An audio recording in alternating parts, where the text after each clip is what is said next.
আসসালামু আলাইকুম। প্রত্যেককে শুভেচ্ছা জানাচ্ছি। মাসুম মাহবুব। এটা কি করলো ইলিয়াস হোসেন? আমি তার কাছ থেকে এটি একদমই আশা করিনি। ইলিয়াস হোসেন তার সারা জীবনের অর্জনগুলো এভাবে বিসর্জন দিয়ে দেবে, কেউ কল্পনা করতে পারেন? অথচ ইলিয়াস আমাকে কি বলল? তার জীবনের সবচেয়ে বেস্ট এপিসোড হতে যাচ্ছে 21শে আগস্ট। এই ভিডিওটি রিলিজ হওয়ার পর তার ইউটিউব চ্যানেলে আমি দেখলাম প্রথম কয়েক ঘন্টা এটা 1 মিলিয়ন দর্শক দেখে ফেলেছে এবং রীতিমতো বাংলাদেশে এটা নিয়ে তুফান চলছে।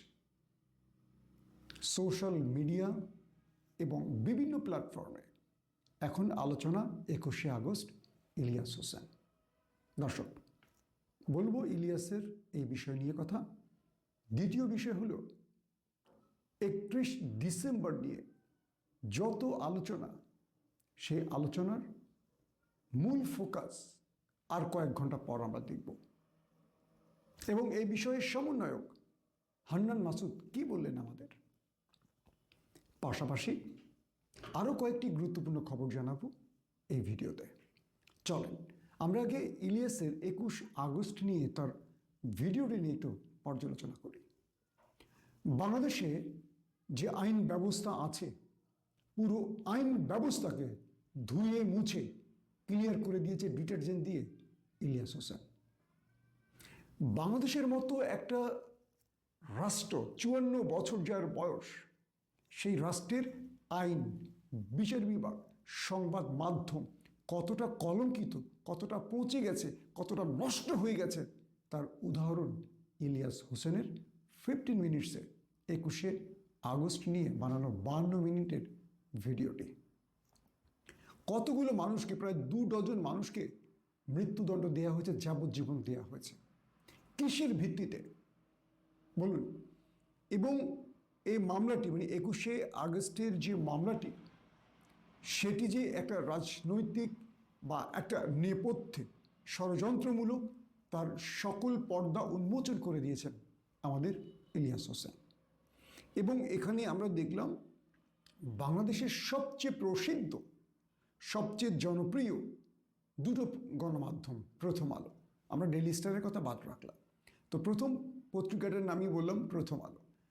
এই পত্রিকাটি খবরের অন্তরালে যে খবর নির্মাণ করে একটি বিশেষ রাষ্ট্রের ইশারা এবং এই রাষ্ট্রটি নেপথ্যে বসে কিভাবে জঙ্গিবাদ, কিভাবে সন্ত্রাসী তৈরি করে, কিভাবে মানুষের লাইফকে, মানুষের জীবনকে ধ্বংস করে, কিভাবে একটি শত্রু দেশের প্রেসক্রিপশন নিয়ে বাংলাদেশে এজেন্ডা বাস্তবায়ন করে, তার সকল পর্দা উন্মোচন করে দিয়েছেন ইলিয়াস হোসেন। এখন আপনাদের পালা। যদি আপনারা এর পরও না জাগেন, মনে রাখবেন এই জাতিকে জাগাতে আর কেউ আসবে না। কোনো হেমিলনের বাঁশিওয়ালা আসবে এবং এই জাতিকে ভুল পথে নিয়ে যাবে। কিন্তু ইলিয়াস হোসেন তো হেমিলনের বাঁশিওয়ালা নয়। ইলিয়াস হোসেন আপনাদের ঘুম ভাঙাতে আপনাদের দরজায় কড়া নাড়ছে। এবার আপনাদের পালা। আপনারা ঘুম ভাঙবে? আপনাদের ঘুম ভাঙবে নাকি আপনারা আরও অঘরে ঘুমাবেন? এখন দেখব অনেকে এটা নিয়ে বিভিন্ন রকম মন্তব্য করবে। যারা প্রথম আলোকে ভালোবাসেন, যারা ওই ঘরনার, তারা বলবেন ইলিয়াস হোসেন তো সাংবাদিক না, ইলিয়াস হোসেন ইউটিউবার। প্রশ্ন হলো, আপনি তো সাংবাদিক, আপনি কার বালটা ছিঁড়ছিলেন? বাল কিন্তু খারাপ শব্দ না, চুলের, এটা কি উর্দু হিন্দি শব্দ হলো বাল। আপনারা আবার খারাপভাবে নিয়েন না, আমি আরেকবার উচ্চারণ করব, এই জন্য বললাম খারাপভাবে নিয়েন না। ইলিয়াস হোসেন তো সাংবাদিক না, ইলিয়াস হোসেন ইউটিউবার। সো আপনি তো সাংবাদিক, আপনার চুল পেকে গেছে, আপনার বুদ্ধি বেড়েছে, কাঁচা পাকা চুলে একটু জ্ঞান গর্ব ব্যাপার স্যাপার তৈরি হয়, তাই না? তাহলে আপনি সাংবাদিক। তো 21শে আগস্ট সহ বাংলাদেশে যে রাষ্ট্রীয়ভাবে আদালতের ঘাড়ে বন্দুক রেখে এই যে মানুষকে ফাঁসানো হয়েছে, মিথ্যে রায় দেওয়া হয়েছে, ষড়যন্ত্রমূলক রায় দেওয়া হয়েছে, এভাবে কতগুলো মানুষকে ফাঁসি দেওয়া হয়েছে ট্রাইব্যুনালের নামে, এভাবে 21শে আগস্টে কতগুলো মানুষের ফাঁসির অর্ডার আনা হয়েছে। আপনি তো সাংবাদিক, আপনি কার বালটা ছিঁড়ছিলেন? এখন ইলিয়াস হোসেন যখন ইউটিউবে অনুসন্ধান করবে, তখন এটাকে ইউটিউবার মনে হবে আপনাদের কাছে, ইউটিউবে। আপনাদের কাছে মনে হবে এটা ব্লগিং, এটা তো সংবাদ নয়, তাই না? সংবাদ কাকে বলে, কয় প্রকার, কি কি আমরা জানি তো। আমরা তো সাংবাদিক ছিলাম, তাই না? আমরা তো সংবাদপত্রে, টেলিভিশনে কাজ করেছি। একেবারেই বয়স কম হয় নাই, প্রায় 2 যুগ। তো 2 যুগ তো একটা মানুষের জীবনে অনেক, তাই না? আমরাও জানি। আসেন, ইলিয়াস হোসেন যে দৃশ্যগুলো দেখিয়েছে, এটাকে নিয়ে আমি 52 মিনিটের ভিডিওটাকে এখন বিশ্লেষণ করতে গেলে আমাকে কয়েক ঘন্টার ভিডিও করতে হবে। কয়েকটা বিষয় বলি। ইলিয়াস হোসেন প্রমাণ করে দিয়েছেন যে 21শে আগস্ট ছিল একটি পরিকল্পিত অ্যাটাক, এবং এটা রাজনৈতিকভাবে আওয়ামী লীগকে ফায়দা তুলে নেবার সুযোগ করে দিয়েছে। তার মানে এটা যে বিএনপি জামাতের আক্রমণ না, এটা ক্লিয়ার হয়ে গেছে এই ভিডিওতে। যদি কারো কাছে তথ্য থাকে প্রমাণ করে দিবেন যে ইলিয়াস ভুল বলেছে, বাট প্রমাণ দিয়ে কেউ বানোয়াট কথা বলে লাভ নেই। আসেন, দ্বিতীয় যে বিষয়টি আসছে, জজ মিয়া যে কোনো ফেক ব্যক্তি নন। এই যে অনেকে বলেন জজ মিয়া, বিএনপি এটা জজ মিয়া, আমাদের অনেক বড় বড় সাংবাদিক, কলামিস্ট, টকাররা গাল ফুলিয়ে ফুলিয়ে বলেছিলেন বিএনপি তো জজ মিয়া তৈরি করেছিল।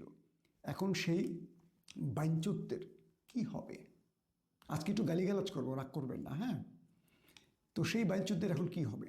জজ মিয়া, পুরো জজ মিয়ার বিষয়টি যে সত্য ছিল সেটিও ইলিয়াস হোসেন প্রমাণ করে দিয়েছে। যে বিএনপি 3বার ক্ষমতায় ছিল, যে বিএনপি সারা দেশে এত বড় মানে কর্মী বাহিনী আছে, যে বিএনপির এত মোটা মোটা মাথার জ্ঞানী সাংবাদিক আছে, কলামিস্ট আছে, যারা হাজার হাজার কোটি টাকা বানিয়ে ফেলেছে ক্ষমতায় থাকতে এবং বিরোধী দলে থাকতেও, তারা এখন কি বলবেন? তারেক রহমান কি তাদের কাছে জবাব চাইবেন যে একটা প্রবাসের থাকা বাচ্চা একটা ছেলে ইলিয়াস হোসেন, সে প্রবাসে বসে যদি এত বড় অনুসন্ধান করতে পারে, তাহলে বিএনপি এতদিন কার বারটা ছিঁড়ছে? বললাম না আজকে কয়েকটা ল্যাঙ্গুয়েজ খারাপ করব, খারাপ রাগ করবেন না। তারেক রহমানের এখন প্রথম উচিত ইলিয়াস হোসেন প্রবাসে বসে যে অনুসন্ধান করেছে, এটা কেন বিএনপি করতে পারেনি? বিএনপি কেন এরকম রিপোর্ট তৈরি করতে পারেনি, সাংবাদিক সম্মেলন করে দেশবাসীকে দেখাতে পারেনি দেখো প্রকৃত ঘটনা কি? শুধু মির্জা ফখরুল, রিজভী, 2টা বাম, এই 2টা বামরে বসায় দিবেন, আর সেটা সাংবাদিক সম্মেলন করবেন, কি বলবেন না বলবেন একই কথা। জাতি আর শুনতে চায় না। 15 বছর ধরে এই একই কথা আমরা 2 নেতার মুখ থেকে শুনছি। তাদের বক্তব্য মানুষ শুনতে চাইতো না। কিসের বক্তব্য? একই কথাই তো বলতো, একই লেখা, একই বক্তব্য, একই ভাষা। কিন্তু ইলিয়াস হোসেন পুরো বিএনপিকে দেখিয়ে দিয়েছে অনুসন্ধানী, মানে অনুসন্ধান কাকে বলে, অনুসন্ধান রিপোর্টিং কাকে বলে। আসেন 3 নম্বর বিষয়, প্রথম আলোর মতো একটি পত্রিকা যে এটা কোনো নিছক পত্রিকা না, এটা যে বিশেষ এজেন্ডা বাস্তবায়ন করে, এটা ক্লিয়ার করে দিয়েছে ইলিয়াস। আপনারা দেখেছেন পুরো ভিডিওটা, একদম মন দিয়ে পুরো 52 মিনিটের ভিডিওটা দেখবেন যে প্রথম আলোর অবস্থানটা কি, এবং প্রথম আলো যে গণমাধ্যম না, এরা যে ভারতের এজেন্ট হিসেবে এই দেশকে বড় বড় ক্রাইসিসে ফেলছে, এই দেশের বিশেষ এজেন্ডা বাস্তবায়ন করছে, এবং ভারতের পছন্দের ব্যক্তিদের উত্থান, ভারতের অপছন্দের ব্যক্তিদের ধ্বংস, রাজনৈতিক ক্যারিয়ার বলি বা যে কোনোভাবে ধ্বংসের কাজ করছে, এটা ক্লিয়ার করে দিয়েছে ইলিয়াস। এবার যারা প্রথম আলোর পক্ষে নেমেছিলেন, যে দলের নেতারা, যে সুশীলরা প্রথম আলোর পক্ষে নেমেছেন, তাদের ধুতি খুলে দিয়েছে ইলিয়াস। এবার ধুতির ভেতরে যে জায়গাটা আছে, দ্বিতীয় পর্বে ইলিয়াস হয়তো সেটাও খুলে দেবে। আর জায়গাটা খুলে গেলে হারুনের টুনটুনি ঝুলে যাবে।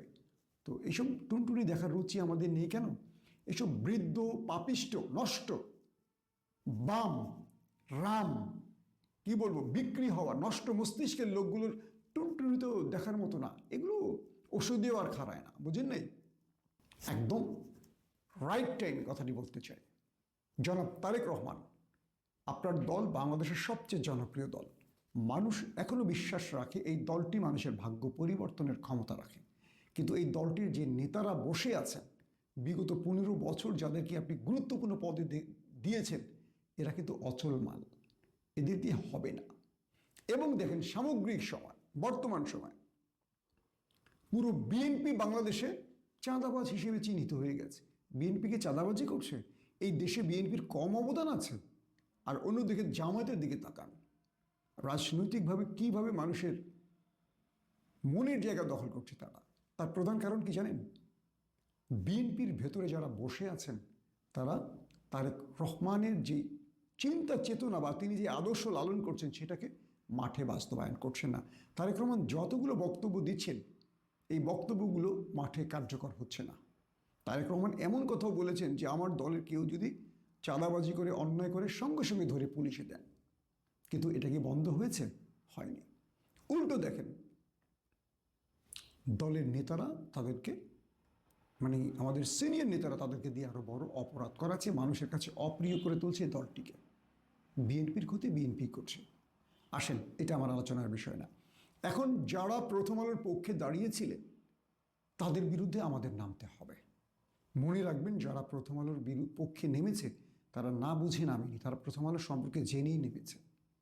মির্জা ফখরুল সহ যারা প্রথম আলোর পক্ষে নেমেছে তারা জেনে নেমেছে, কারণ তাদের সবাইকে নামতে বলেছিল ওই একটি দেশ, ওই একটি এজেন্সি। তারা বলেছে যে আপনাদের প্রথম আলোর পক্ষে নামতে হবে। তারা নেমে গেছে। প্রথম আলোর ডাকে নামেনি, ভারত তাদেরকে বলেছিল প্রথম আলোর জন্য নামেন, এবং তারা বুঝেও, অধিকাংশই বুঝেই এসছে, না বুঝে আসার কথা না। ইলিয়াস হোসেন বলেছে যারা প্রথম আলোর পক্ষে দাঁড়াবে তাদের বিরুদ্ধে চলবে লড়াই। এখন আমাদেরকে মাথায় রাখতে হবে, যদি এরপরও মনে করেন যেগুলো মিথ্যে বানোয়াট এডিট করা যায়, তাহলে আপনাদের বিরুদ্ধে আমাদের অভিযান শুরু হচ্ছে। এরপরে আমরা যারা ওপারের প্রেসক্রিপশন বাস্তবায়নকারী গণমাধ্যমের পক্ষে দাঁড়াবেন তাদেরকে ধরব। দর্শক, ইলিয়াস তার দায়িত্ব পালন করেছে, এবার দায়িত্ব আপনার।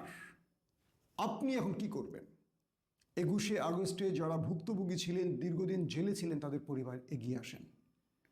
তাদের পরিবার এগিয়ে আসেন, রাষ্ট্রের কাছে জবাবদিহিতা চান। কেন তাদেরকে এভাবে এতদিন বিনা বিচারে আটকে রাখা হয়েছে? যেই প্রথম আলো বাংলাদেশকে জঙ্গিবাদের দিকে টেনে নিয়ে গেছে, বিশ্বের কাছে বাংলাদেশকে জঙ্গি রাষ্ট্র প্রমাণের চেষ্টা করেছে, যে প্রথম আলো এভাবে 21শে আগস্ট ঘটনার কেন্দ্রে ওপারকে সহযোগিতা করে বাংলাদেশের একটি জনস্বের কাছে বিএনপিকে জঙ্গি রাজনৈতিক দল হিসেবে প্রমাণ করার চেষ্টা করেছে, তার বিরুদ্ধে এবার বিএনপিকে নামতে হবে। যদি বিএনপি না নামতে পারে, আমি মনে করব বিএনপির রাজনৈতিকভাবে মৃত্যু হয়েছে। দর্শক, আসছি এবার হান্নান মাসুদের কথায়। সকালে আমাদের অন্যতম সমন্বয়ক, আমার কাছে খুব প্রিয় এই ছেলেটি, যদিও আমরা প্রথম সারিতে অনেক সমন্বয়কে দেখি, কিন্তু মূল আন্দোলনের ডাক দিয়েছিলেন যে ছেলেটি, যখন 6 সমন্বয়ক ডিবি হেফাজতে, তখন মৃত্যুকে উপেক্ষা করে যেই ছেলেটি সবচেয়ে সামনে বেশি এসছেন, হান্নান মাসুদ। মেধাবী একজন সমন্বয়ক। তার সাথে কথা হলো, জানতে চাইলাম 31শে ডিসেম্বর কী করতে যাচ্ছেন আপনারা? তিনি বললেন অনেক তথ্য, বাট বললেন যে 31 তারিখের আগে ফ্লাশ করতে না। কিছু বিষয় বললেন, আমি তাকে জিজ্ঞেস করলাম সংবিধান কি স্টপ হয়ে যাবে? বলল না, তবে সংবিধানে যে কালো আইনগুলো আছে, যেগুলোর সাথে আমাদের স্পিরিটের বিরোধিতা আছে, বা এই বিপ্লবের চেতনার সাথে বিরোধিতা আছে, যেই সংবিধানের ধারাগুলো, এগুলো তারা বাতিলের দাবি তুলবে। রাষ্ট্রকে তারা এবার প্রেশার তৈরি করবে, এবং 31 ডিসেম্বর থেকে তারা মাঠে থাকবে, প্রতিটি থানায় তারা বিক্ষোভ করবে, এবং রাষ্ট্রকে এবার বাধ্য করবে, যে দাবিতে এক দফা আন্দোলন হয়েছে এবং ফ্যাসিস্ট হাসিনাকে সরানো হয়েছে, সেই দাবিটি এবার তারা রাজপথ থেকে জোরালোভাবে সরকারের উপর চাপ প্রয়োগ করে বাস্তবায়ন করবে। অর্থাৎ 5 তারিখের পর এই সরকার যে ভুলগুলো করেছে বা ফ্যাসিস্টদের ব্যাপারে যে নমনীয়তা দেখাচ্ছিল, সেটি 31 ডিসেম্বর থেকে বন্ধ হয়ে যাচ্ছে। রাষ্ট্রের ভেতরে যত দোসররা আছে ফ্যাসিস্টদের, তাদের বিরুদ্ধে কঠোর হবে, এবং জুলাই অভ্যুত্থানের যে মূল স্পিরিট, এবার রাষ্ট্রের সরকারের মাধ্যমে সেটি বাস্তবায়নে তারা কাজ শুরু করবে।